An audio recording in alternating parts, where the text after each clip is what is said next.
Thank you, ma. Thank you.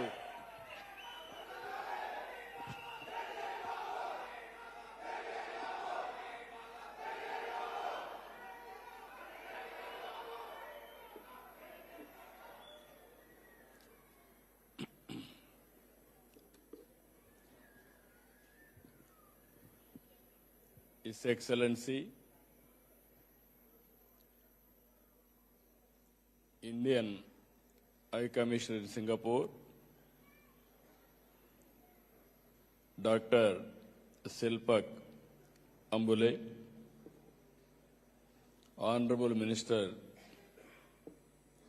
for IT and HRD Government of Andhra Pradesh, Nara Lokesh Garu, Honorable Minister of Municipal Administration, Narayana Garu, Honorable Minister for Industries, Sri Bharat Garu, Chairman AP NRT,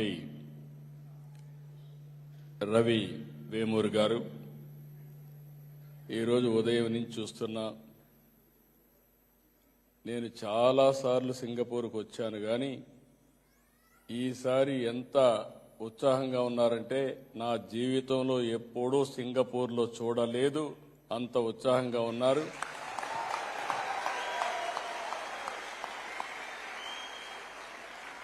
మీ అభిమానం చూస్తే ఎన్ని జన్మలెత్తి మళ్ళీ మీకు సేవ చేసినా మీ రుణం తీర్చుకోలేం. తెల్లవారితో అయితే నేను చూశాను, మేము 6:30 గంటలకు మా ఫ్లైట్ వచ్చింది.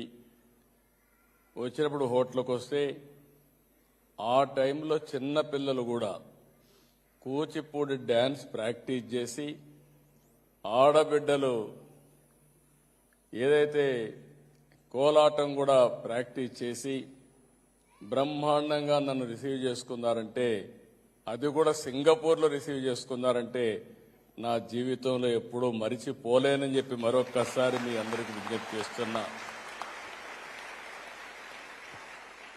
ఈరోజు మీ ఉత్సాహం చూస్తున్నా. ఈ ఉత్సాహం రాబోయే రోజుల్లో మీ అభివృద్ధికి, రాష్ట్ర అభివృద్ధికి దోహదం చేసిగా ఉండాల్సిన అవసరం ఉంది. ఇప్పుడే నారాయణ గారు నేను మాట్లాడుతుంటే ఒక చీటీ ఇచ్చాడు. సార్, మీరు ముఖ్యమంత్రి కాక మునుపు రాష్ట్రంలో సింగిల్ డిజిట్ ఇంజనీరింగ్ కాలేజీలు ఉండేటివి. మీరు ముఖ్యమంత్రి అయిన తర్వాత రెవెన్యూ డివిజన్కి ఒక ఇంజనీరింగ్ కాలేజ్ చెప్పి అనౌన్స్ చేశారు. అప్పుడు ఒక 30 దాకా వచ్చాయి. అది కూడా కాదు, ప్రతి ఒక్క నియోజకవర్గానికి ఒక ఇంజనీరింగ్ కాలేజ్ ఇస్తాం, లిమిటే లేదని చెప్పి మీరు అనౌన్స్ చేశారు. 3 సంవత్సరాల్లో 300 ఇంజనీరింగ్ కాలేజీలు ఆంధ్ర రాష్ట్రంలో వచ్చాయి. ఆ రోజు చాలా మంది నన్ను విమర్శించారు, ఎందుకు ఇంజనీరింగ్ కాలేజీలు పెడుతున్నాడని. నేను ఒకటే చెప్పాను, 95లో మీరు చూస్తే ఫస్ట్ టైం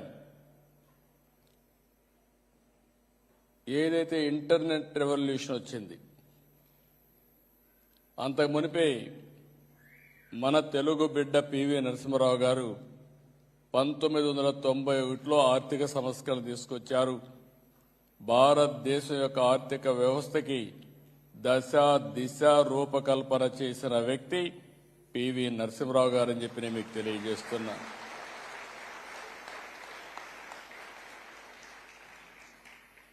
ఏదైతే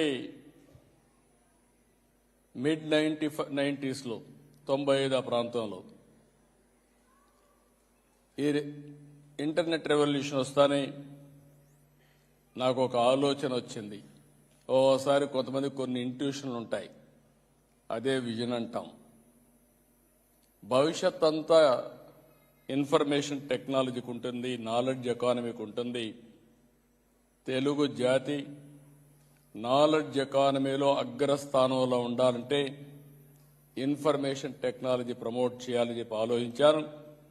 దాని పర్యవసానమే సింగపూర్ లాంటి దేశంలో ఇన్ని వేల మంది తెలుగు వాళ్ళు ఉన్నారంటే, అది కూడా నాలెడ్జ్ ఎకానమీలో నేను మార్నింగ్ అడిగాను ఆడబిడ్డల్ని, ఏమమ్మా మీరంతా ఉద్యోగాలు చేస్తున్నారంటే, మీరు ఆ రోజు పెట్టిన కాలేజీల్లో ఐటీ చేశాం, ఈరోజు ఉద్యోగం చేస్తూ మీ మీద అభిమానంతో ఒక్క వారం రోజులు కోలాటం మళ్ళా మేము ప్రాక్టీస్ చేసి ఇప్పుడు ప్రదర్శన చేసే పరిస్థితికి వచ్చామని చెప్పినప్పుడు చాలా తృప్తినిచ్చింది, ఆనందాన్ని ఇచ్చింది. ఈరోజు మీరు ఒకసారి చూస్తే అమెరికాలో తెలుగు వాళ్ళ సత్తా మనం ఒకసారి చూస్తే మొత్తం ఒకే విషయంలో నేను చూస్తున్నాను. నేను ఎక్కడ పోయినా చెప్తున్నా, ప్రపంచంలో 128 దేశాల్లో తెలుగు వాళ్ళు ఉన్నారు, ఇంకా ఎక్కువే ఉన్నారు. మా ఎన్ఆర్టీ రవి గారి లెక్కల ప్రకారం 128 దేశాలు ఇచ్చారు, ఇంకా ఎక్కువే ఉన్నారు. అయితే ఎక్కడ ఎత్తుక్కోవాల్సిన పని లేదు.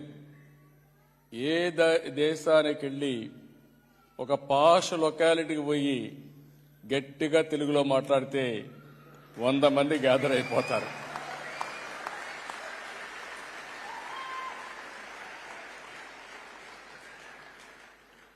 ఇది చూసినప్పుడు దీనికంటే ఏం కావాలి ఆనందం అని అడుగుతున్నా. ఒక పబ్లిక్ పాలసీ, ఒక విధానం మనం తీసుకురాగలిగితే ఎన్నో డికేడ్స్ కాదు, కొన్ని సంవత్సరాల్లోనే ఇది వాస్తవ రూపం దాల్చే పరిస్థితి వస్తుంది. ఈరోజు హైదరాబాద్ ఉంది, ఆ రోజు వేసిన ఫౌండేషన్ ఈరోజు దేశంలోనే హైయెస్ట్ పర్ క్యాపిటా ఇన్కమ్కు చిరునామా ఏదంటే తెలంగాణ రాష్ట్రం. అది ఆ రోజు మనం వేసిన ఫౌండేషనే.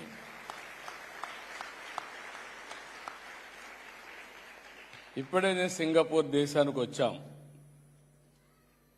ఈరోజు వాళ్ళు 60వ స్వాతంత్ర దినాన్ని జరుపుకుంటున్నారు. ఈ సంవత్సరం 60 ఏళ్లే. ఈరోజు 60 ఏళ్లలో వాళ్ళు ఇది చేసుకుంటామంటే $85,000 US dollars per capita income. నాకు ఈ దేశం మీద చాలా అభిమానం, రెండోది గౌరవం కూడా. ఈ దేశం అంటే చిన్న దేశం, ఒక ఫిషర్మెన్ విలేజ్, ఒక దార్శనిక కళ. మలేషియాతో ఉంటే 2 దేశాలు కూడా ఇప్పుడు కూడా కలిసి పనిచేసుకుంటున్నారు. కానీ వీళ్ళు లాభం లేదని బయట బొమ్మంటే బయట వచ్చి ప్రపంచంలోనే ఒక గౌరవప్రదమైన దేశంగా తయారు చేశారంటే అది ఒక వ్యక్తి సాధించిన ఫౌండేషన్ వేసిన విధానం అని చెప్పి నేను మీకు తెలియజేస్తున్నా. ఒక నీతి, నిజాయితీ. ఓసారి అనిపిస్తుంది, నిన్నే గవర్నర్ అయ్యాడు అశోక్ గజపతిరాజు గారు. ఆయన ఫైనాన్స్ మినిస్టర్గా ఉండేవాడు. నేను ఫస్ట్ డెలిగేషన్లో ఆయన తీసుకుని ఇక్కడికి వచ్చాను. ఆయనకు సిగరెట్లు తాగడం సరదా, తాగతానే ఉండేవాడు సిగరెట్లు. నేను ఎప్పుడు అనేవాడు, నువ్వు సిగరెట్ మానవయ్యా, లేకపోతే నీ ఆరోగ్యం పోతుంది, కొంచెం కంట్రోల్ చేసుకోమని చెప్పేవాడిని. సింపుల్ మ్యాన్, సిగరెట్లు తాగేవాడు. సింగపూర్కి వచ్చాడు, సిగరెట్ తాగడం మానేశాడు. నాకు ఆశ్చర్యం వేసింది. ఒక వ్యసనాన్ని ఇమ్మీడియట్గా మానేస్తారంటే ఆశ్చర్యం వేసి అడిగా, ఏంటి అశోక్ ఎక్కడ సిగరెట్ కనపడలేదు ఏంటన్నా. సార్ ఇక్కడ పొరపాటున సిగరెట్ తాగితే $500 ఫైన్ వేస్తారు. నేను తెచ్చింది $500. ఇప్పుడు $500 పోతే నేనేం చేయాలి సార్ అన్నాడు. That is the power of Singapore.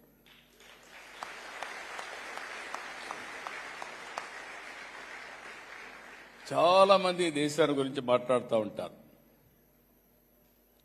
ఎక్కడా డబ్బులు తీసుకోరని. నేను 4-5 సార్లు ట్రై చేశాను, తీసుకోరా నిజమేనా అని. డ్రైవర్ని అడిగాను, టిప్పు తీసుకోవాను. సార్ తీసుకోమన్నాడు. ఏంటన్నా, అలవాట్లు లేదు సార్, ఇక్కడ తీసుకుంటే కరెక్ట్ కాదు, మీరు తీసుకోమన్నాడు. నేను అడిగాను, ఏంటా ఎవరు డబ్బులు తీసుకోరా అన్నాను. నాకు తెలిసి తీసుకోరు సార్, తీసుకుంటే మళ్ళా వాళ్ళు కనపడరని చెప్పి అన్నాడు.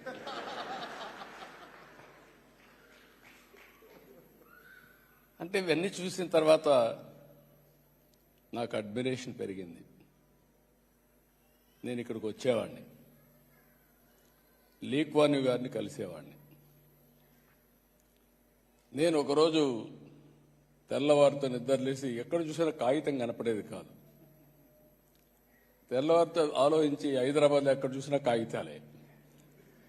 అది చూసిన తర్వాత నాకు అనిపించింది, మనం కూడా ఇలాంటి ప్రాక్టీస్ చేయాలని ఎట్లా చేస్తున్నారంటే, రాత్రి బయలుదేరి రాత్రంతా మొత్తం ఊరంతా తిరిగి కడాన ఈ చెత్త ఏ విధంగా కలెక్ట్ చేస్తున్నారో చూసిన తర్వాత ఆ చెత్తని అప్పట్లోనే ఎనర్జీగా కన్వర్ట్ చేసే ప్లాంట్ కూడా వెళ్ళి చూసిన తర్వాత డిటో రాత్రి క్లీన్ చేసే వ్యవస్థ ఆంధ్రప్రదేశ్లో హైదరాబాద్ తీసుకొచ్చి ముందుకు పోయాం. అది వచ్చిన తర్వాత చాలాసార్లు నేను అప్పుడప్పుడు ఇక్కడికి వచ్చేవాడిని. లీ కువాన్ యూ గారు అందరికీ వచ్చిన వాళ్ళందరికీ చెప్పేవాడు, ఇండియాలో చాలా మంది పాలిటీషియన్స్ వస్తారు, సీఎంలు వస్తారు, వచ్చి ముస్తాఫా షాపు పోయి షాపింగ్ చేస్తారు, సంతోష్ ఐలాండ్ పోయి కసోపు ఉండి ఎంజాయ్ చేస్తారు, దాన్ని ఎక్కడికి పోవాలని ఇక్కడే కనెక్టివిటీగా వచ్చి వెళ్తూ ఉంటారు. కానీ ఒకే ఒక పాలిటీషియన్ ఆంధ్ర సీఎంని చూసా, ఇక్కడికి వచ్చి ఏ విధంగా పరిశుభ్రత ఉందో చూసిన తర్వాత దాన్ని అమలు చేశాడంటే అది నా అడ్మిరేషన్ చెప్పనే పరిస్థితికి వచ్చాడు. ఎందుకు ఈ విషయం చెప్పానంటే, అలాంటి దేశంలో ఈరోజు 40,000 మంది తెలుగు వాళ్ళు ఉన్నారంటే చాలా గర్వంగా ఉంది, ఆనందంగా ఉంది. దీనికి మిమ్మల్ని అందరినీ అభినందిస్తున్నా. ఈరోజు మన వాళ్ళు ఎక్కడికి పోయినా, ఏ దేశం పోయినా మన వాళ్ళు ఉన్నారు. దగ్గర 40-50 లక్షల మంది వివిధ దేశాల్లో ఉన్నారు తెలుగు వాళ్ళందరూ. నా ఉద్దేశం ఒకటి, 8 లక్షల మంది తెలుగు వాళ్ళు ఉన్నాం, ఇటు ఆంధ్ర తెలంగాణ రెండూ కలిపి. భవిష్యత్తులో ఈరోజు మీరందరూ గుర్తుపెట్టుకోవాలి, ఒకప్పుడు ఎక్కడన్నా పని చేయాలంటే ఆ ఊర్లో ఉండే పని చేయాలి. ఇప్పుడు పరిస్థితులన్నీ మారిపోయినాయి. నేను కూడా ప్రమోట్ చేస్తున్నా, think globally, act globally, distance is not the constraint. ఎక్కడున్నా నువ్వు కంపెనీ తయారు ఒక నాలెడ్జ్ ఎకానమీలో కంపెనీ ఫ్లోట్ చేయాలంటే ఆటోమేటిక్గా ఫ్లోట్ చేసే అవకాశం వస్తుంది. నేను మొన్నే చూశాను, ఇలాంటి వాళ్ళు చాలా మందిని స్ఫూర్తి తీసుకుంటా ఉంటారు. నేను ఫస్ట్ నుంచి మీకు ఒక మాట చెప్పేవాడిని, ఇప్పుడే మన మిత్రులు కూడా చెప్పారు. నేను హైదరాబాద్లో ఐటీ ప్రమోట్ చేసినప్పుడు మన వాళ్ళందరూ జాబ్ వర్కులు చేసేవాళ్ళు. నేను హైదరాబాద్లో ముందు ఫస్ట్ టైం ఆంధ్రప్రదేశ్లో ముఖ్యమంత్రి అయినప్పుడు ఆడబిడ్డలు చదువుకునేవాళ్ళు కాదు. తల్లిదండ్రులు కూడా ఆడబిడ్డలందరినీ పెళ్లిళ్ళు చేసి పంపించాలి కాబట్టి చదివించకుండా మగపిల్లలు మాత్రం చదివించేవాళ్ళు. నేను అది ఒక ఉద్యమంగా తీసుకొని ఆ రోజు ప్రాక్టీస్ చేసి ఫస్ట్ టైం చరిత్రలో 33% ఉద్యోగాల్లో కాలేజ్ సీట్లో రిజర్వేషన్లు పెట్టాం. చాలా మంది మగపిల్లలు అడిగారు నన్ను, సార్ మీరు రిజర్వేషన్లు పెట్టారు, 33% కాకుండా ఒక 20% మెరిట్లో వస్తారు, 60% వస్తారు, మేమేమైపోవాలని. ఇప్పటి వరకు చాలా బాగా చదువుకున్నారు మీరు, కొన్ని రోజులు ఆడబిడ్డలు చదువుకోనండి, ఏం కాదని చెప్పాను. అప్పటికే మీరు ఒకసారి గుర్తుపెట్టుకోవాల్సింది, మొట్టమొదటిసారిగా ఆడబిడ్డల్ని గౌరవించిన వ్యక్తి, ఆస్తిలో సమాన హక్కే కాకుండా మహిళా యూనివర్సిటీ పెట్టిన వ్యక్తి నందమూరి తారక రామారావు గారు చెప్పి నేను మీకు తెలియజేస్తున్నా. రాజకీయాల్లో కూడా మీరు చూస్తే 8% స్థానిక సంస్థల్లో రిజర్వేషన్లు తెచ్చారు. ఈ పాలసీస్ వల్ల వరకట్నం పోయింది, ఇప్పుడు రివర్స్ కట్నం వచ్చే పరిస్థితి వచ్చింది. I'm proud of it. నేను అప్పుడప్పుడు అడుగుతా ఉంటాను, భార్యాభర్త ఇద్దరు పనిచేస్తే ఎవరి ఆదాయం ఎక్కువ ఉందని. ఎవరి ఆదాయం ఎక్కువ ఉంది మీరు చెప్పండి? ఆడబిడ్డల ఆదాయం ఎక్కువ ఉంది.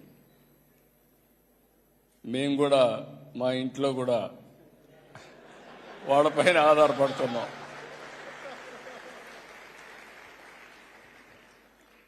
ఇవన్నీ చూసినప్పుడు నేను ఒకటే మిమ్మల్ని అందరినీ 40 ఏళ్లుగా నేను చూసినటువంటి మార్పులు ఇవన్నీ.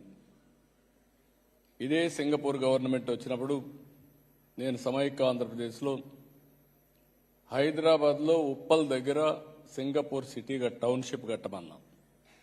బ్రహ్మాండమైన టౌన్షిప్ నిర్మాణం చేశారు. హైటెక్ సిటీలో పెట్టుబడులు పెట్టారు. అదే సమయంలో మళ్ళీ నేను ఎలక్షన్ ముందు 2014 కంటే ముందు చెప్పాను, నాకు సింగపూర్తో సంబంధాలున్నాయి, ఆంధ్రప్రదేశ్ రాష్ట్రానికి రాజధాని లేదు, మీరందరూ ఆశీర్వదిస్తే అమరావతి సింగపూర్ లాగా తయారు చేస్తానని ఆ రోజు హామీ ఇచ్చాను.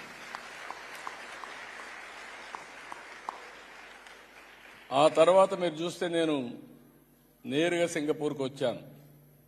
ఫస్ట్ టైం నేను ముఖ్యమంత్రి 95 అయితే సింగపూర్కి రాలా, అమెరికాకి వెళ్ళా. 15 రోజులు తిరిగా, అన్ని కంపెనీలు కలిసా. కడాన మైక్రోసాఫ్ట్ అధినేత బిల్ గేట్స్ కూడా కలిసా. మొత్తం తిరిగి ఐటీ కంపెనీల్ని ఇండియాకి తేవడానికి, ఆంధ్రప్రదేశ్ తేవడానికి ఆ రోజు కృషి చేశా. రెండోసారి ముఖ్యమంత్రి అయిన తర్వాత నేరుగా సింగపూర్కి వచ్చి, నాకు రాజధాని లేదు, మీరేం చేస్తారో తెలియదు, టెండర్లు పిలవడానికి టైం అవుతుంది, నాకు ఫ్రీగా మాస్టర్ ప్లాన్ డీటెయిల్స్ తయారు చేయమని ఆ రోజు అడిగితే సెంట్రల్ క్యాబినెట్ తీసుకెళ్లి ఆ రోజున్న ప్రధానమంత్రి లీ గారైతే ఇమ్మీడియట్ గా ఆంధ్రప్రదేశ్ అమరావతికి మాస్టర్ ప్లాన్ తయారు చేస్తామని, ఫ్రీగా తయారు చేస్తామని చేసి పెట్టిన దేశం సింగపూర్ దేశం.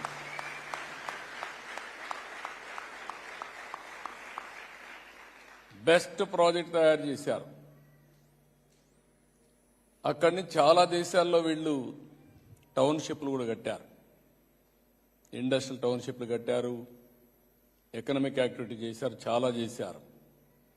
దాంతో నేను వీళ్ళతో మాట్లాడి ఒక సీడ్ క్యాపిటల్ కూడా తయారు చేస్తే వీళ్ళు భాగస్వాములు అయితే ప్రపంచాన్ని మొత్తం తీసుకొచ్చి పెట్టాం. అది కూడా ఎప్పటికప్పుడు ల్యాండ్ ఇచ్చి ఆ రోజుండే మార్కెట్ రేట్ ప్రకారం తీసుకొని అభివృద్ధి చేసి ఆ డబ్బులు గవర్నమెంట్కి వచ్చేది. 19లో గవర్నమెంట్ మారింది. కడాన సింగపూర్ గవర్నమెంట్ కూడా తప్పుబట్టే పరిస్థితికి వచ్చారు. ఈరోజు నేను వచ్చింది పెట్టుబడులని సాధిస్తాను కానీ రాష్ట్ర ప్రతిష్ట పోతే, బ్రాండ్ పోతే శాశ్వతంగా ఆంధ్రప్రదేశ్ రాష్ట్రం నష్టపోతుంది. ఆంధ్రప్రదేశ్ రాష్ట్రంలో జరిగిన నష్టాన్ని సింగపూర్ గవర్నమెంట్ కూడా చెప్పి మళ్లీ రికార్డు స్ట్రైటన్ చేయాలనే ఉద్దేశంతో నేను ఈ పర్యటనకు వచ్చానని చెప్పి కూడా నేను మీకు తెలియజేస్తున్నా.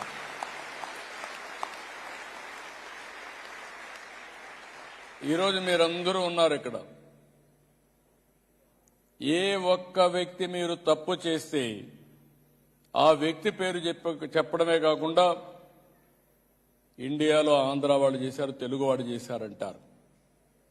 మన రాష్ట్రంలో ఏ ఒక్క వ్యక్తి ఇలాంటి పని చేసినా దానివల్ల రాష్ట్ర ప్రతిష్ట పోతుంది, బ్రాండ్ పోతుంది, దానివల్ల చాలా నష్టపోతాం. ఈరోజు వాళ్ళు రాకపోవచ్చు, నాకు ఒక మోరల్ రెస్పాన్సిబిలిటీ ఉంది. ఆ మోరల్ రెస్పాన్సిబిలిటీ మీకు జరిగిన ఇన్కన్వీనియన్స్కి నేను బాధపడుతున్నానని చెప్పి దాన్ని స్ట్రైటన్ చేయడానికే వచ్చానని చెప్పి కూడా నేను మీకు తెలియజేస్తున్నా. ఇక్కడికి వచ్చినప్పుడు ఈరోజు మీరు ఒక్కసారి చూస్తే మనం ఒక విజన్ 2047 తయారు చేశాం. ఇక్కడుండే మీ అందరిని ఒకటే కోరుతున్నా, మీకు ఒక బాధ్యత ఉంది, నాకు ఒక బాధ్యత ఉంది. భారతదేశానికి కొన్ని అడ్వాంటేజెస్ ఉన్నాయి. ఇప్పుడే చెప్పాను, మొట్టమొదటిసారిగా ఎవరైతే పివి నరసింహరావు గారు ఆ రోజు ఉండే పరిస్థితిలో ఆర్థిక సంస్కరణలు తీసుకొచ్చారు. ఆ తర్వాత మీరు ఒకసారి చూస్తే 95లో ఇంటర్నెట్ రెవల్యూషన్ వచ్చింది. ఫస్ట్ మూవర్ అడ్వాంటేజ్ భారతదేశం తీసుకుంది. అందులో తెలుగు జాతి ముందడుగేశాం. దానికి కూడా నేను ప్రౌడ్గా చెప్పగలుగుతున్నా. మీరు ఈరోజు నన్ను గుర్తుపెట్టుకుంటున్నారంటే, ఇంత గౌరవిస్తున్నారంటే, ఆ రోజు నేను తీసుకున్న నిర్ణయం ఐటీని ప్రమోట్ చేయాలనే నిర్ణయం ఈరోజు ప్రపంచంలో మన వాళ్లకు గుర్తింపు వచ్చింది. మూడోది, ఇంకొక పక్కన చూస్తే విండ్ ఫాల్ గెయిన్ గా ప్రపంచం మొత్తం ఏజింగ్ ప్రాబ్లమ్స్ వస్తున్నాయి. అన్ని దేశాల్లో ఏజింగ్ ప్రాబ్లంతో ఎకానమీ కూడా దెబ్బతినే పరిస్థితికి వచ్చింది. మన దేశంలో మాత్రం విండ్ ఫాల్ గెయిన్ గా 2047 వరకు ఎక్కువ యువతుండే ఏకైక దేశం యంగ్ ఇండియా భారతదేశం అని చెప్పి మరొకసారి మీ అందరికీ విజ్ఞప్తి చేస్తున్నా. దీనివల్ల ఇక్కడ మీరు ఎక్కడ చూసినా కూడా మన వాళ్ళు యువత ఉన్నారు, డైనమిక్ గా ఉన్నారు. వీళ్ళకు ఒక అడ్వాంటేజ్ వచ్చింది. ఇప్పుడిప్పుడు నాకు నమ్మకం కూడా వచ్చింది. ఒకప్పుడు ఐటీ అంటే ఉద్యోగం, క్లరికల్ ఉద్యోగం చేసేవాళ్ళు, మీరు జాబ్ వర్క్ చేసేవాళ్ళు. ఈ రోజు ఎక్కడికి పోయినా ఆంటర్‌ప్రెన్యూర్స్ గా కన్వర్ట్ అయ్యారు. నేను అది చెప్పడానికే వచ్చాను. అందరూ మీరు ఆంధ్రాకి రండి, ఏదో సహాయం చేయమని అడుగుతున్నారు. కానీ నేను అడిగేది ఒకటే చెప్తున్నా, ప్రపంచంలోనే 2047కి నాకు ఏమాత్రం అనుమానం లేదు, భారతీయులు నెంబర్ 1 గా ఉంటారు. అది జరుగుతుంది. భారతదేశం నెంబర్ 1 అవుతుంది. అదే సమయంలో నాకు ఒక స్వార్థం ఉంది. 25 ఏళ్లకు మునుపు ప్రారంభించిన ఉద్యమం ఈరోజు హైయెస్ట్ పర్ క్యాపిటల్ ఇన్కమ్ కి చిరునామాగా తెలుగు జాతి ఉంది. మీరు ప్రపంచంలోని జూయిషుల కంటే ముందుగా అగ్ర జాతిగా తెలుగు జాతి నెంబర్ 1 గా ఉండాలనేది నా సంకల్పం, నా ఆకాంక్ష. ఇది సాధ్యం. మన కళ్ల ముందరనే 25 ఏళ్లు అయిపోయినాయి. ఇంకొక 25 ఏళ్లు 2047 నెంబర్ 1 అయ్యే అవకాశం ఉంది. ఇంకొక అడ్వాంటేజ్ మీరు ఒకసారి చూస్తే, right time, right place, right leader, that is Narendra Modi. ఇది మన అందరికి ఒక పెద్ద వరం. ఇది నేను భారతదేశంలోనే ఒక సీనియర్ లీడర్గా నేను చెప్తున్నా.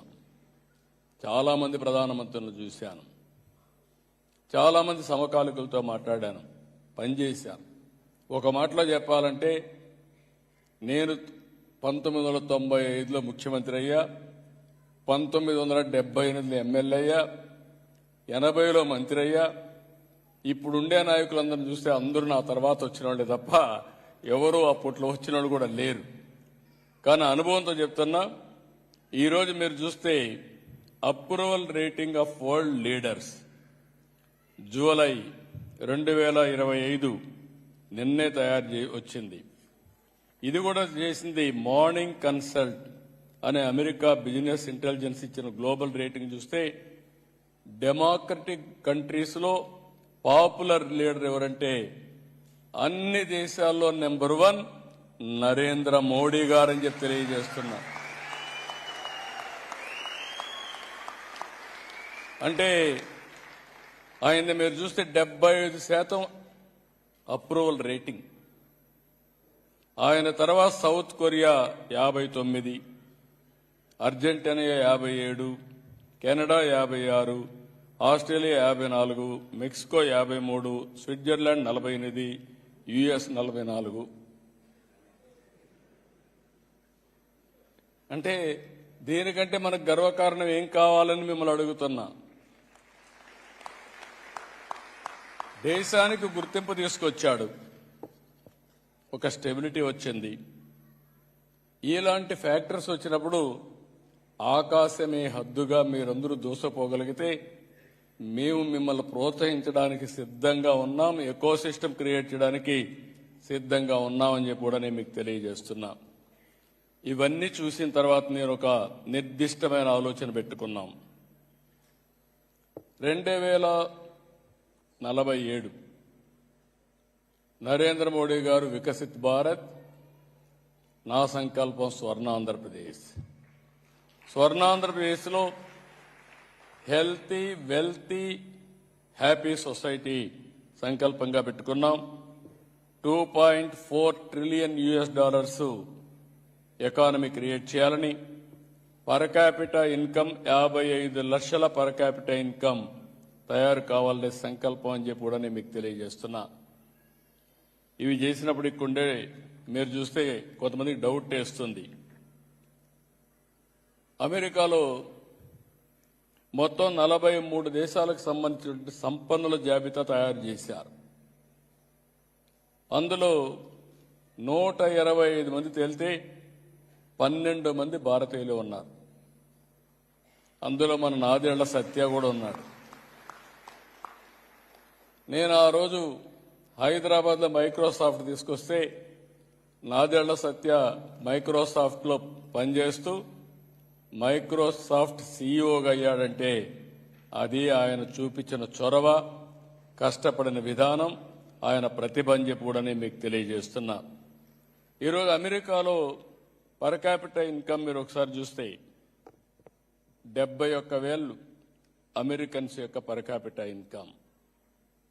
అదే Indians per capital income 1,51,000, more than double.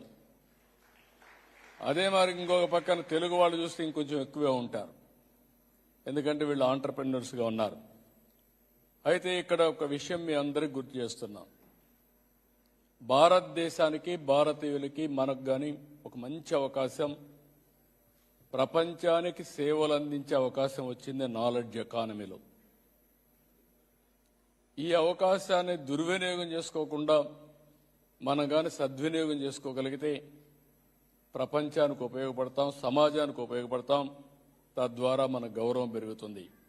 నేను ఎప్పుడూ మీకు ఒకే మాట చెప్తున్నా, ఇది కర్మభూమి. మీకు అవకాశాలు కల్పించింది. అవకాశాలు కల్పించిన ఈ దేశానికి మీరు అభివృద్ధి కోసం పనిచేస్తున్నారు. అదే సమయంలో సమాజ సేవకు కూడా మీరు ఉపయోగపడే విధంగా ఆ దేశ పరిస్థితులను బట్టి మీరు ముందుకు పోవాల్సిన అవసరం ఉంది.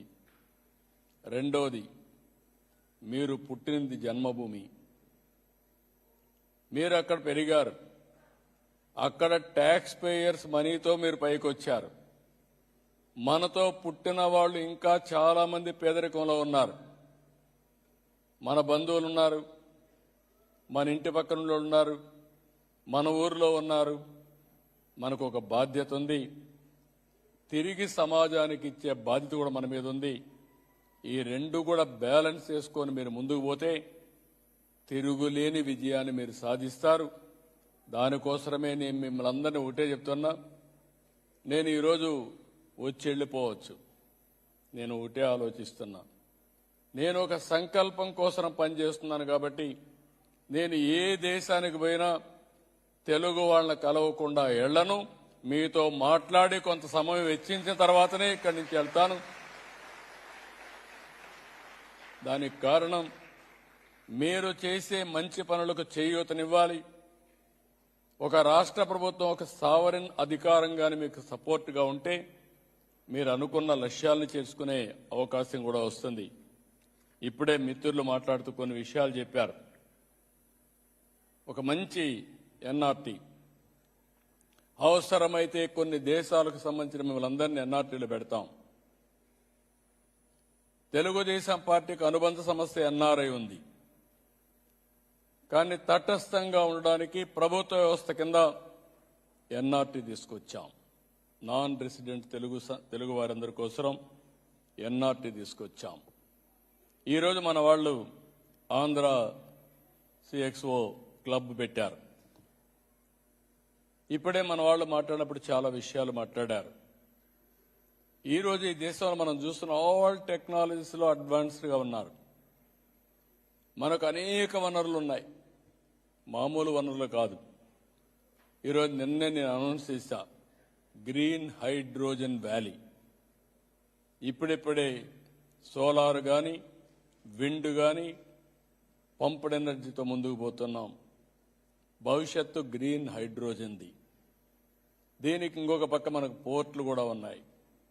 ఈ 4 ఉపయోగించుకోగలిగితే మనకు అవసరమైనటువంటి గ్రీన్ ఎనర్జీ వాడుకోవడమే కాకుండా ప్రపంచానికి గ్రీన్ హైడ్రోజన్ ఎగుమతులు చేసే అవకాశాలు భారతదేశానికి ఉంటాయి. అందులో ఆంధ్రప్రదేశ్కి ఎక్కువ అవకాశాలు ఉన్నాయి. ఇందులో మీ అందరికీ ఎక్కువ అవగాహన ఉంది, విదేశాల్లో ఉండే మీ అందరికి అవగాహన ఉంది. భారతదేశంలో ఫస్ట్ టైం, ఒకప్పుడు మీరు చూస్తే నేను హైటెక్ సిటీ ఐటీని ప్రమోట్ చేశా. ఈరోజు క్వాంటమ్ వ్యాలీ ఆర్టిఫిషియల్ ఇంటెలిజెన్స్ని ప్రమోట్ చేస్తున్నా. డీప్ టెక్నాలజీ వచ్చింది. ఆల్ టెక్నాలజీస్ అనుసంధానం చేసుకుంటే కష్టపడాల్సిన పని లేదు, స్మార్ట్గా పనిచేస్తే సరిపోతుంది. అదే చెప్తున్నాను. ఇంత మునుపు హార్డ్ వర్క్ చేయమనేవాడిని, ఇప్పుడు పని చేయొద్దు అంటున్నా, స్మార్ట్ వర్క్ చేయమంటున్నా. ఒక ఫోన్ ఉంటే చాలు, ఏం జరుగుతుందో మీరు చూసుకోవచ్చు, ఫోన్ ద్వారానే ఆపరేట్ చేయొచ్చు. వర్చువల్ గవర్నెన్స్ నేను సింగపూర్లో ఉన్నా, అమరావతిలో ఉన్నట్టే ఎవ్రీ టైం నా ఒకసారి చూసుకుంటాను, ఒక గంటకు ఒకసారి ఏం జరిగిందో. ఎక్కడన్నా కానీ తప్పులుంటే ఇమీడియట్గా ఇన్స్ట్రక్షన్స్ పెట్టి కరెక్ట్ చేస్తాను. అలాంటి అవకాశాలు వచ్చే పరిస్థితి వచ్చింది. అందుకే క్వాంటమ్ వ్యాలీకి వెళ్ళాం. ఇప్పుడు మీరు ఇక్కడ ఉన్నారు, అనేక అవకాశాలు అక్కడ ఉన్నాయి. అగ్రిటెక్లో ముందుకు పోతున్నాం. హెల్త్లో మీరు చూస్తే bill gates foundation, government of Andhra Pradesh, TCS కలిసి ఏదైతే డిజిటల్ నర్వ్ సెంటర్ కింద మొత్తం ఆన్లైన్లో మొత్తం తీసుకొచ్చి ప్రివెంటివ్, క్యూరేటివ్, రియల్ టైం మానిటరింగ్కి వెళ్లే పరిస్థితికి వస్తున్నాం. కాస్ట్ ఎఫెక్టివ్ హెల్త్ కేర్ ఇచ్చి ఆర్టిఫిషియల్ ఇంటెలిజెన్స్ కూడా ఉపయోగించుకొని తద్వారా అందరికీ గైడెన్స్ ఇచ్చేట్టుగా, నర్స్ వరకు గైడెన్స్ ఇచ్చే విధంగా, పేషెంట్ కూడా గైడెన్స్ ఇచ్చే విధంగా ముందుకు పోతున్నాం. ఈరోజు ఒక పోర్ట్ ఇక్కడ సింగపూర్లో, ప్రపంచంలోనే అతిపెద్ద పోర్టులో రెండోది. రేపో ఎల్లుండి ఇంకొక పోర్ట్ డెవలప్ చేస్తున్నారు. That will be number 1 in the world. ఆంధ్రప్రదేశ్లో మీరు చూస్తే ఈస్ట్ కోస్ట్లో మన రాష్ట్రం 1000 కిలోమీటర్లు సుదీర్ఘమైన తీర ప్రాంతం ఉంది. కనీసం 50 కిలోమీటర్లు ఒక పోర్ట్ వస్తుంది. అంటే 20 పోర్ట్లు వస్తాయి. పెద్దవి చిన్నవి 20 పోర్ట్లు వస్తే ఒక 15-20 ఎయిర్పోర్ట్లు కట్టుకుంటే, అదే మరి రోడ్లన్నీ శుభ్రంగా వేసుకుంటే, ఇన్లాండ్ వాటర్ వేస్ కానీ ఇవన్నీ కానీ ప్రమోట్ చేస్తే లాజిస్టిక్స్లో ఇండియాకి లాజిస్టిక్స్ హబ్గా తయారయ్యే అవకాశం ఉంటుంది. నెంబర్ 1 స్టేట్గా మనం తయారు చేసుకునే అవకాశాలు ఉంటాయి. దీనికి మీ దగ్గర ఉండే టెక్నాలజీస్ కానీ ఇవన్నీ కూడా మీరు వర్కౌట్ చేయాల్సిన అవసరం ఉంది. ఇక్కడ చూస్తున్నాం స్కిల్ డెవలప్మెంట్. ఇప్పుడే కొంతమంది మాట్లాడారు. ఇప్పుడే మిత్రులైతే ఏదైతే శేషుబాబు గారైతే ఆయన ఎలాన్ మాస్క్లో ఆయన దగ్గర కూడా పనిచేసి, తర్వాత బీపీసీఎల్లో పనిచేసి, ఇప్పుడు పెట్రోకెమికల్ గురించి వారు సజెషన్స్ ఇచ్చారు. మొన్నే గ్రీన్ హైడ్రోజన్లో కూడా పార్టిసిపేట్ చేశారు. ఇలాంటి ఆలోచనలు ఇచ్చిన వాళ్ళు చాలా మంది ఉన్నారు మన వాళ్ళు. మీరు నాలెడ్జ్ని మాకు ఇవ్వచ్చు, బెస్ట్ ప్రాక్టీసెస్ తేవచ్చు, టెక్నాలజికల్ సొల్యూషన్స్ ఇవ్వచ్చు. లేకపోతే మీరు కూడా ఆలోచించి మీరు కూడా సర్వీస్ ప్రొవైడర్స్గా స్టార్టప్ కంపెనీలు పెట్టి మీరు కూడా పనిచేసుకోగలిగితే పూర్తిగా సహకరించడానికి సిద్ధంగా ఉన్నాం. ఇక్కడికి వచ్చినప్పుడు నేను ఐఎమ్ వెరీ హ్యాపీ. నాకు కూడా ఒక కళ, వెంకటేశ్వర స్వామి బాలాజీ మన రాష్ట్రంలో ఉండడం నా అదృష్టంగా భావిస్తున్నా. ఎన్ని కష్టాలు వచ్చినా ఒక్కసారి వెంకటేశ్వర స్వామిని తలుచుకొని సంకల్పం చేసుకుని ముందుకు పోతే అయిపోతుంది. ఈరోజు ప్రపంచంలోని రిచెస్ట్ గాడ్ ఎవరంటే మన వెంకటేశ్వర స్వామే. ఏ దేవుడు కూడా అంత పవర్ఫుల్గా లేడు. ఈరోజు ఇంకొక పక్కన నా కోరిక కూడా, మీరు చాలామంది 5 ఏళ్ళు అవస్థలు పడ్డారు. ఇప్పుడు ఎన్ఆర్టీ ఉంది. ఎన్ఆర్టీలకు కూడా దర్శనం కోసం ప్రత్యేకంగా మీకు అరేంజ్ చేసే బాధ్యత నాది. దానికి కూడా శ్రీకారం చుట్టాం. అవసరమైతే ఇంకా పెంచుతాం. ఇంకొక పక్క మీరందరూ కూడా ఆలోచించాల్సింది, ప్రతి ఒక్క దేశంలో వెంకటేశ్వర స్వామి దేవాలయం ఒకటి ఉండాలి. దేశంలో ప్రతి ఒక్క రాజధానిలో ఉండాలి. ఇవన్నీ అనుసంధానం చేసుకుని మనం ముందుకు పోగలిగితే హాస్పిటల్కి పోయే పని తగ్గిపోతుంది. వారానికి ఒకసారి వెంకటేశ్వర స్వామి దగ్గరికి పోవడం, తెల్లవారితో నిద్రలేసి ఒకసారి మనం నమ్ముకున్న దేవుడికి మనం ఇచ్చేసి ముందుకు పోగలిగితే ఇవన్నీ సాధ్యం అవుతాయి. ఇంకొక పక్క మీరందరూ కూచిపూడి చూశాను. ఈరోజే మన సంస్కృతి సాంప్రదాయాలు కోలాటం చూశాను. ఇప్పుడే అమరావతి పైన మన వాళ్ళు ప్రాక్టీస్ చేసి బ్రహ్మాండంగా పాడే పరిస్థితికి వచ్చారు. ఒక ప్రెస్టేజ్గా తీసుకొని నేను అడిగాను, మీరు ఎట్లా ప్రాక్టీస్ చేయగలుగుతున్నారు? సింగపూర్లో పక్కింట్లో ఎవరున్నారో తెలియదు, కానీ ఏ విధంగా మీరందరూ కలిసి ప్రాక్టీస్ చేసి వచ్చి చేశారంటే, మీరు వస్తున్నారని తెలిసినాక మేము అనుకొని ఎప్పటికప్పుడు, ఇప్పుడు వాట్సాప్లు కూడా ఉన్నాయి, పక్కింట్లో ఉన్న వాట్సాప్ పంపిస్తారు, టైంకి వచ్చి పనిచేసి మళ్ళీ వెళ్ళిపోయే పరిస్థితి వస్తుంది. మేమందరం ప్రాక్టీస్ చేసామనే పరిస్థితికి వచ్చారు. నేను ఒకటే మిమ్మల్ని కోరుతున్నా, ప్రపంచంలోని గౌరవప్రదమైన కుటుంబ వ్యవస్థ భారతదేశం యొక్క కుటుంబ వ్యవస్థ. అందుకే ఇప్పుడు మీరు చూశారు, ఇక్కడికి వచ్చాం, భార్య పనిచేస్తుంది, భర్త పనిచేస్తారు, కానీ ఇద్దరు గౌరవించుకుంటారు. కొన్ని దేశాల్లో కొంతమంది, నేను ఆ దేశంలో వాళ్ళ తప్పును పట్టణం, మన గొప్పతనాన్ని చెప్తున్నా, తండ్రికి కొడుకు అప్పిస్తాడు, కొడుక్కి తండ్రి అప్పిస్తాడు, భార్య భర్త కాంట్రాక్ట్. కానీ ఇక్కడ మనది అది కాదు. మనమందరం కూడా పెళ్ళంటే దైవ నిర్ణయం, ఎప్పుడో నిర్ణయమైంది, దాని ప్రకారం ఉండాలి, కలిసి ఉండాలని సంకల్పంతో శాశ్వతంగా ఉండే కుటుంబ వ్యవస్థ భారతీయ కుటుంబ వ్యవస్థ అని చెప్పి కూడా మీకు తెలియజేస్తున్నా. దీనివల్ల మీకు అనిపిస్తుంది ఏంటి లాభం అనిపించవచ్చు, ఒక సెక్యూరిటీ ఇస్తుంది. ఒక హెల్త్ ప్రాబ్లం వస్తే నా భర్త ఉన్నాడు, నా పిల్లలున్నారు, లేకుంటే భార్య ఉంది, చూసుకుంటారని నమ్మకం ఇస్తుంది. ఏది జరిగినా ఒక భరోసా ఇచ్చేది కుటుంబ వ్యవస్థ. ఒక స్ట్రెస్ బరస్టర్ కూడా. ఎంత కష్టపడినా సాయంత్రం ఇంటికి పోయి భార్యాభర్త కప్ ఆఫ్ కాఫీ తాగితే స్ట్రెస్ అంతా పోతుంది. అంతవరకు కొట్టుకున్నా మళ్ళా కలిసిపోతా ఉంటారు. అంటే మనకు ఒక అలవాటు, అనివార్యమని.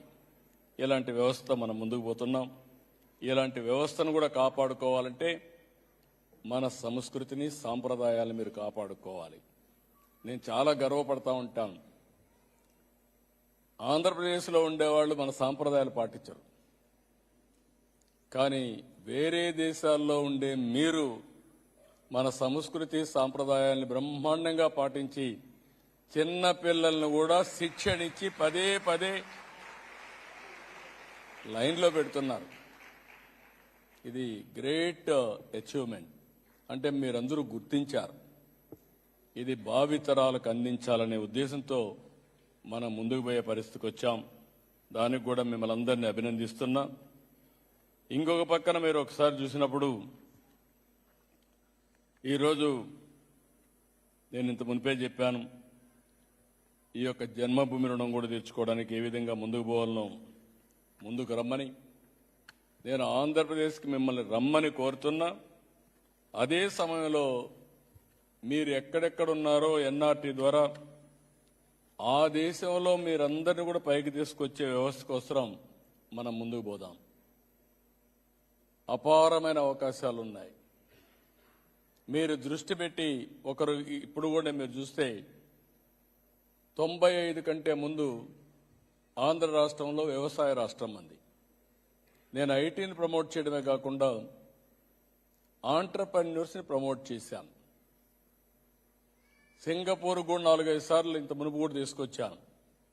ఈరోజు మళ్ళీ దగ్గర ఒక 55 మంది పారిశ్రామికవేత్తలను తీసుకొచ్చి ఇక్కడ పారిశ్రామికవేత్తలను పిలిచి ఇద్దరికి ఎక్కడికక్కడ పార్ట్నర్షిప్ పరిచయాలు చేయడం, మనం ఏం చేస్తున్నాం, అవకాశాలు ఏ విధంగా ఉన్నాయి, అవసరమైతే ఎంఓయూలు కానీ లేకుంటే పార్ట్నర్షిప్ కానీ కలిసి పనిచేసే ఇది నేర్పిస్తుంది. దీనివల్ల ఏమవుతుందంటే పారిశ్రామికవేత్తలు కావాలనే ఆలోచన వస్తుంది. ఆంధ్రప్రదేశ్ రాష్ట్రం పారిశ్రామికవేత్తలను కూడా గౌరవిస్తున్నారనే ఆలోచన వస్తుంది. దీనివల్ల ఇక్కడ వాళ్ళు గౌరవిస్తారు. దీనివల్ల ఒక్క విషయం మనం గుర్తుపెట్టుకోవాలి, నేను చాలా స్ట్రాంగ్గా నమ్ముతాను, సంపద సృష్టిస్తేనే ప్రభుత్వానికి ఆదాయం వస్తుంది. ప్రభుత్వానికి ఆదాయం వస్తేనే సంక్షేమ కార్యక్రమాలు చేస్తాం, మళ్ళా సంపద సృష్టించే పరిస్థితి వస్తుంది. మొన్న ఎలక్షన్లో మీరందరూ ఉన్నారు, నేను చాలా గర్వపడుతున్నా. ఒక విధంగా చెప్తే నేను రుణపడున్నా.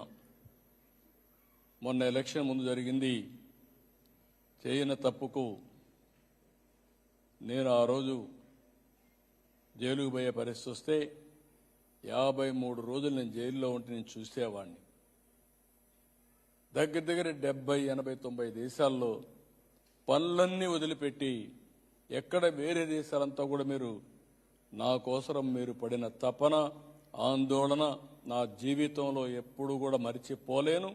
ఒక వ్యక్తి చనిపోయిన తర్వాత గుర్తుపెట్టుకుంటారంటారు కానీ బతికున్నప్పుడే మీరు ఆ విధంగా నా కోసం పోరాడారంటే అది ఎప్పటికీ మర్చిపోలేము. ఇంకొకటి కూడా చూశాను, ఈసారి ఎన్నికలు నేను చూసినప్పుడు ఎక్కడి నుంచి వచ్చారో వాళ్లే వచ్చి వాళ్లే డబ్బులు పెట్టి వాళ్లే ఖర్చు పెట్టి 1, 2 నెలలు 6 నెలలు ఉండిపోయి మళ్లీ గెలవాలి, మేము మీరు రాకపోయినా మీకు జరుగుతుంది. కానీ మీలో ఒక తపన, ఒక ఆందోళన, ఆంధ్రప్రదేశ్ రాష్ట్రాన్ని కాపాడుకోకపోతే తిరిగి మనం జన్మించిన స్థలానికి పోలేమనే ఆందోళనతో 6 నెలలు, సంవత్సరం ఉద్యోగం వదిలిపెట్టి నా కోసరం, రాష్ట్రం కోసం తపన పడ్డారంటే అది నా జీవితంలో ఎప్పుడూ మర్చిపోలేను. శాశ్వతంగా మీకు రుణపడి ఉంటానని చెప్పి కూడా మీ అందరికీ తెలియజేస్తున్నా. అయితే అలాంటి స్ఫూర్తి చూపించిన మిమ్మల్ని నేను కోరేది ఒకటే, ఈరోజు మీరందరం కూడా ఒక బాధ్యతగా వెళదాం. ఈరోజు సింగపూర్ ఉంది, 60 ఏళ్లు, $85,000 పర్ క్యాపిటా ఇన్కమ్. వీళ్ళకంటే ముందు మనకు స్వాతంత్రం వచ్చింది, మొన్నే 78 ఏళ్ళు అయిపోయింది మనకి. ఇప్పటికీ ఇంకొక 22 ఏళ్లలో 100 ఇయర్స్ ఇండిపెండెన్స్ అవుతుంది. వీళ్లతో మనం కంపేర్ చేసుకుంటే మనకు $2,500, $2,600 పర్ క్యాపిటల్ ఇన్కమ్.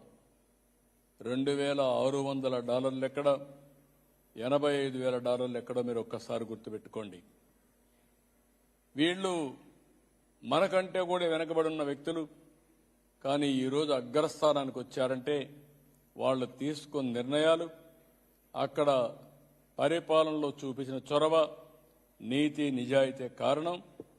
అందుకే నేను మీరు చదువుకున్న వ్యక్తులు కాబట్టి ఒక సుస్థిరమైన ప్రభుత్వం ఉంటే ఎన్నో సాధించే అవకాశం వస్తుంది. నేను అప్పుడప్పుడు అంటాను, 2004 తిరిగి మనం ఉంటే సింగపూర్తో సమానంగా మనం కూడా ముందుకు పోయేవాళ్ళం. అది ఏమనాలో నాకు తెలియదు, కానీ నా తప్ప ప్రజలు అప్పుడు ఇదయ్యారా అదొక విషయం. మళ్ళీ 2019లో మళ్ళీ గెలుసుంటే అమరావతి ఇప్పటికి పూర్తి అయిపోయి, పోలవరం పూర్తయి మళ్ళీ పట్టాలిగా ముందుకు పోయేవాళ్ళం. అక్కడ ఒక గ్యాప్ వచ్చింది.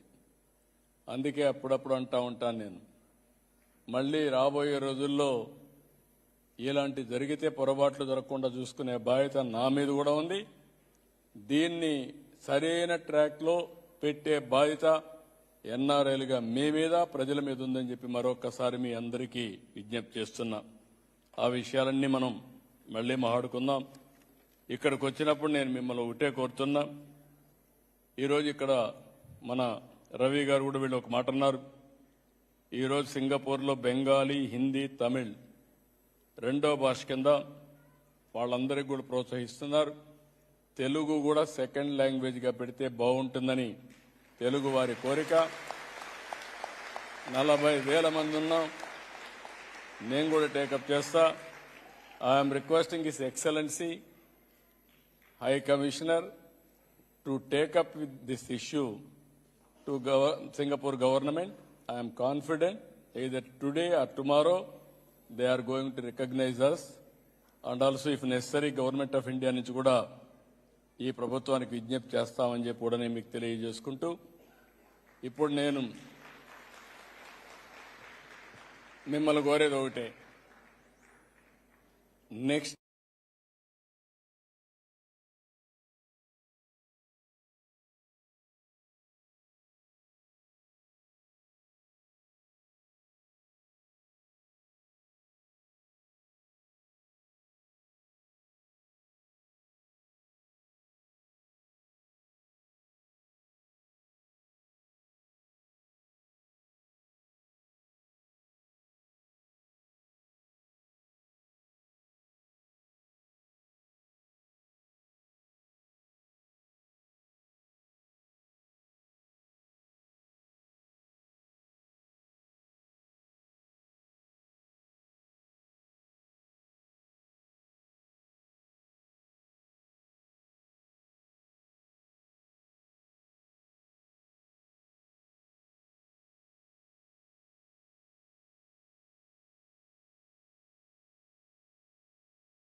చేద్దాం, ఆచరించే చేద్దాం. అయితే మన తెలివితేటలు ఉపయోగిద్దాం. ఆ దేశ అభివృద్ధి కోసం ఉపయోగపడతాం. తెలుగు జాతి పేరు కోసం పనిచేస్తాం. ఇది చేయగలిగితే బ్రహ్మాండమైన గౌరవం. ఒకటే చెప్తున్నా, ఇండియన్స్ అనేది మనం గుర్తుపెట్టుకోవాల్సింది most respectable community globally. I'm proud to say this. ఏ వాతావరణానికైనా మీరు అడ్జస్ట్ అయిపోతారు. ఏ ఊర్లో అయినా సరే పాలు నీళ్లు మరి గడిచిపోతూ ఉంటారు. చాలా సింపుల్గా, ఏమీ ఎక్కడ భేషజాలు ఉండవు. అందులో కూడా మీరు చూస్తే కొంతమంది కొన్ని దేశాల నుంచి వచ్చిన వాళ్ళు, కొన్ని మతాలు అయితే ఒక గుంపుగా పోవాలని చూస్తారు. కానీ మీరు అట్ట కాదు. ఒక్కరున్నా సరే ప్రపంచంలో ఎక్కడైనా సరే ఉండగలిగే శక్తి, తెలివితేటలుండే ఏకైక జాతి భారతదేశంలో ఉండే భారతీయులు. అందులో నెంబర్ 1 తెలుగు వాళ్ళని చెప్పి నేను మీకు తెలియజేసుకుంటూ, నా కోరిక మోస్ట్ ఇన్ఫ్లుయెన్షియల్గా తయారు కావాలి మీరు. అది డబ్బులుంటేనే సాధ్యం. ఎప్పుడు కూడా గుర్తుపెట్టుకోవాలి, మన యొక్క శక్తిని, సామర్థ్యాన్ని కొలవాలంటే సక్సెస్ ఉండాలి.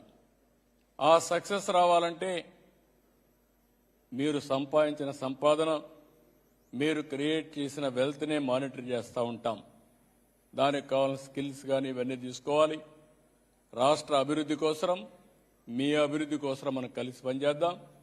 దీన్ని నిరంతరం ముందుకు తీసుకుపోదామని తెలియజేసుకుంటూ, మరొక్కసారి ఈరోజు చాలా ఉత్సాహంగా మళ్ళా ఫోటోలన్నీ ఉన్నాయి. ఇప్పటికే 4:40 అయింది.